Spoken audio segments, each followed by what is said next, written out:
আসসালামু আলাইকুম। নতুন একটা ব্লগে আপনাদের স্বাগতম।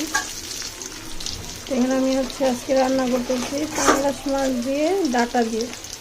তো পেঁয়াজটা আমি আগে ভাজা ভাজা করে একটু লাল করে নিব মশলা কষানোর জন্য। ডাটাটা আমি সিদ্ধ দিয়ে রাখছি।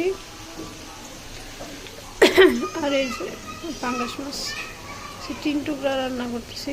বড় সাইজের পাঙ্গাস মাছ আনছে, মাছটা দেখাই দিই আপনাদের। যেহেতু আমাদের বাজার থেকে একটা নিয়ে আসে, তাই আমি আর মাছটা পুরোটা দেখাতে পারি না। বড় মাছ টুকরাই দেখলেই বোঝা যাইতেছে যেহেতু মাছটা বড়। তো আমার পেঁয়াজটা কষানো শেষ, আমি এখন মশলাটা দিয়ে দেবো।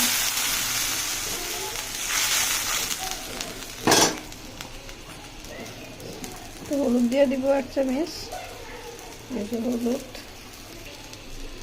1 চামচ, 2 চামচের মতো লবণ দিয়ে দিলাম, 1 চামচ মরিচ, 1 চামচ না একটু বেশি দিব, এই 1.5 চামচের মতো হবে। 1.5 চামচ মরিচ দিয়ে দিলাম। এই যে 1 চামচ ধনিয়ার গুঁড়া,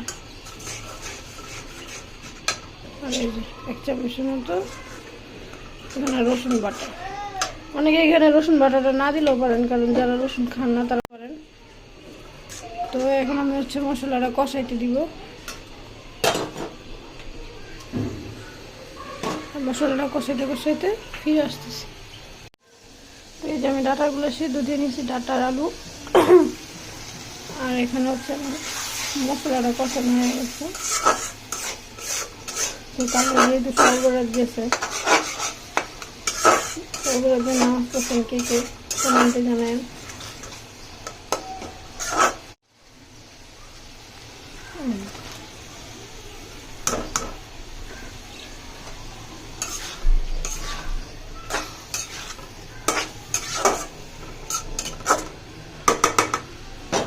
মশলাটা কষাইতে দিয়ে দেবো। এটাও কষক তরকারিটা। তো আমার মশলাটা এখানে কষানো হয়ে গেছে, তরকারিটা কষানো হয়ে গেছে।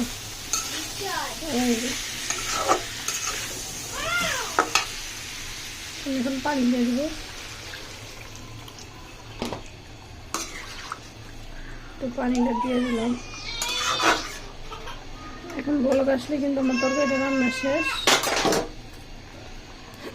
2টা কাঁচামরিচ দিয়ে দিব। ওই যে কিন্তু তরকারিটা বলক এসে পড়ছে। আমি এখন মাছটা দিয়ে নিব। ওইদিকে চাটনি বসাইতেছি।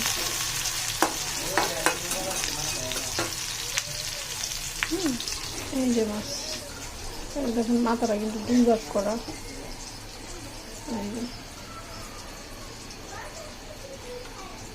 কত বড় মাছ।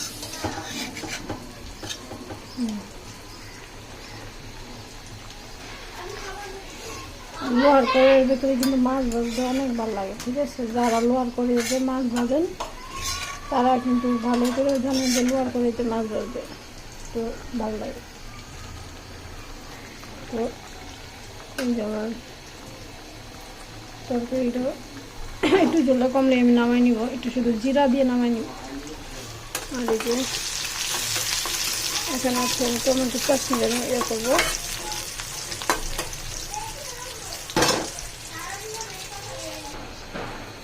এই যে আমার টমেটোগুলো কেটে নিয়েছি, এগুলো কিন্তু দেশি টমেটো, টক টমেটো। এগুলো দিয়ে চাটনি করলে কিন্তু খুব ভালো লাগে, ঠিক আছে?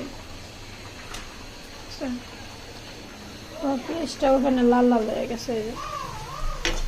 এই যে টমেটোগুলো দিয়ে নিলাম।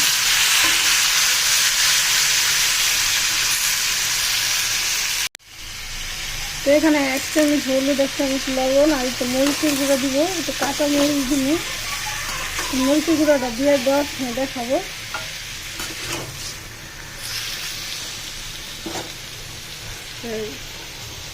কয়েকটা কাঁচা মরিচ খালি দিয়ে দেবো। ঝাল ঝাল করে রান্না করবো। আমার তরকারিটা কিন্তু রান্না করে শেষ।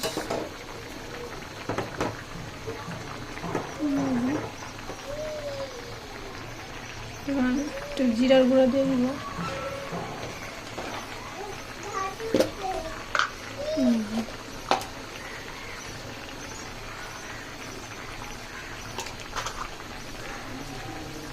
জিরে গুঁড়া দিয়ে দিলাম।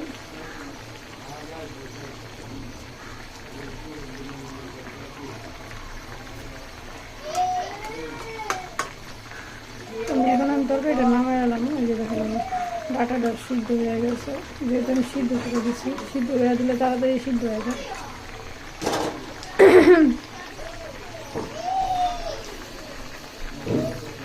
তো এখানে আমি শাকটা বসাই নিয়েছি, ডাটার শাক। লবণ দিলাম 1 চামচ, কাঁচামরিচ। তো এটা আস্তে আস্তে হতে থাকে, আসছে না।